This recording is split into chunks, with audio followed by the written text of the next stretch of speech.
لمبا دھاگا اور لمبی زبان ہمیشہ الجھ جاتی ہے، اس لیے دھاگا لپیٹ کر اور زبان سمیٹ کر رکھا کرے۔ زندگی میں ایک وقت ایسا بھی آتا ہے جب انسان ہر شے کی حقیقت سے واقف ہو جاتا ہے۔ تب کچھ لوگ دل میں جگہ بنا لیتی ہے اور کچھ ہمیشہ کے لیے دل سے اتر جاتی ہے۔ عورت اتنی جلدی آپ سے پیچھے نہیں ہٹتی، وہ بار بار کوشش کرتی ہے آپ سے اپنا تعلق درست کرنے کی، لیکن جب آپ اپنی عادت نہیں بدلتے تو وہ خاموشی سے رستہ بدل لیتی ہے۔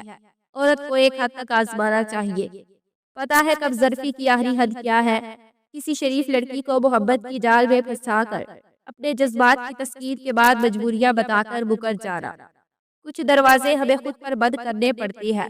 زندگی بھر خود فریبی اور خوشگمانیوں میں رہنے سے بہتر ہے کہ انسان ایک ہی بار خود کو جھلستی ہوئی حقیقت کے روبرو کر لے۔ مان نہ ٹوٹنے دے، جب مان ٹوٹ جاتا ہے تو دل، رشتہ، اعتبار، یہاں تک کہ انسان خود بھی ٹوٹ جاتا ہے۔ خاموشی اور ادب دونوں انسانوں کی قدر و قیمت میں اضافہ کرتے ہیں۔ کبھی دل سے دعا مانگ کر تو دیکھو، وہ تو رب ہے، اس نے مچھلی کے پیٹ میں بھی اپنے بندے کی دعا سنی، وہ تمہاری بھی ضرور سنے گا۔ بس یوں سمجھ کر جیا کرے کہ آپ گلاب جامن ہے اور آپ سے نفرت کرنے والے سب شوگر کے مریض ہیں۔ اگر آپ کی بیوی آپ سے توجہ چاہتی ہے تو چڑے رہی بلکہ خوش ہو اور اس کی قدر کرے، اور حلال کی خواہش کرنے والی عورت کا ساتھ ملا ہے۔ ایک بیوی کو اپنے شوہر سے جو سب سے قیمتی اور ضروری چیز چاہیے وہ ہوتی ہے احساس اور عزت۔ اپنے معاملات اللہ پاک پہ چھوڑ دے، مایوسیاں آپ کو چھوڑ دے گی، کیونکہ مقدر لکھنے والے کے پاس مقدر بدلنے کے بھی اختیار ہے۔ ہم لوگ انسانوں کے ایسے ڈسے ہوئے ہیں کہ کوئی سچی محبت بھی کر رہا ہو تو دھوکہ لگتا ہے۔ قابل رحم ہے وہ قوم جس کے پاس عقیدے تو بہت ہے مگر دل یقین سے خالی ہے۔ ایک عورت آگ سے گزرنے کے لیے بھی تیار ہو جاتی ہے جب سامنے والا اسے عزت دے۔ لوگ کہتے ہیں محبت اتنی کرو کہ دل پر سوار ہو جائے، پر میں کہتی ہوں محبت اتنی کرو کہ بے وفا کو بھی پیار ہو جائے۔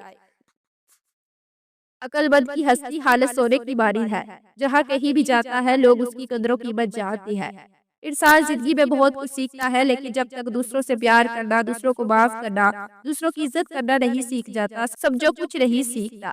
جس دن یہ بات عورت کو سمجھ آ گئی نا کہ مرد کو وقت گزارنے کے لیے کھلے بالوں والی اور زندگی گزارنے کے لیے چادر والی عورت پسند ہے، تو بہت ساری عورتیں تباہ ہونے سے بچ جائے گی۔ عورت یہ کبھی برداشت نہیں کر سکتی کہ جس مرد سے وہ محبت کرے اس مرد کے دل میں کئی دوسری عورت بھی آباد ہو۔ عورت کے ہزار روپ ہوتے ہیں مگر پیار وہ ہمیشہ سچے دل سے کرتی ہے۔ جو عورت کسی نامحرم کو اپنی عمر صحیح بتا دے تو سمجھ جائے وہ عورت اس مرد میں دلچسپی رکھتی ہے یا نکاح کی خواہش مند ہے۔ عورت ہونا اور تھوڑا سا سانولا ہونا ایک ایسا قہر ہے جس کا کوئی علاج نہیں۔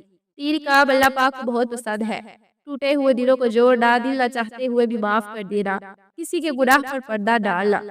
خود کو بیکار بس سمجھو، ستارے بھی تاریکی کے بغیر نہیں چمک سکتے۔ قربانیاں وہاں دیجیے جہاں ان کی ضرورت ہو، دیر کے وقت دیا جلانے سے دیا ہی ختم ہوگا، اندھیرا نہیں۔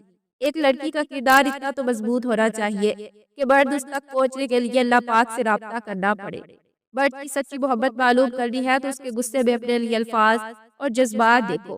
ہاں، والدین سے ڈرنے والے آخری اور اولاد سے ڈرنے والے پہلی نسل ہے۔ ماضی صرف عورت کا ہوتا ہے، مرد کا تو ہسٹری ڈیلیٹ آپشن آٹو پر لگا ہوتا ہے۔ لوگ بیماری کے خوف سے غذا چھوڑ دیتے ہیں مگر عذاب الہی کے خوف سے گناہ نہیں چھوڑتے۔ جو بندہ خواب میں دو قسم کی عورتوں کو دیکھ لے تو وہ دولت مند ہو جائے گا، ایک نیک پارسا عورت کو اور دوسرا کنواری عورت کو۔ وقت ایسے نہ دیجیے کہ بھیک لگے، باقی جیسے آپ کو ٹھیک لگے۔ جب تمہارا دل کسی سے گلے لگ کر رونے کو چاہے تو قرآن پاک کو گلے لگا لینا۔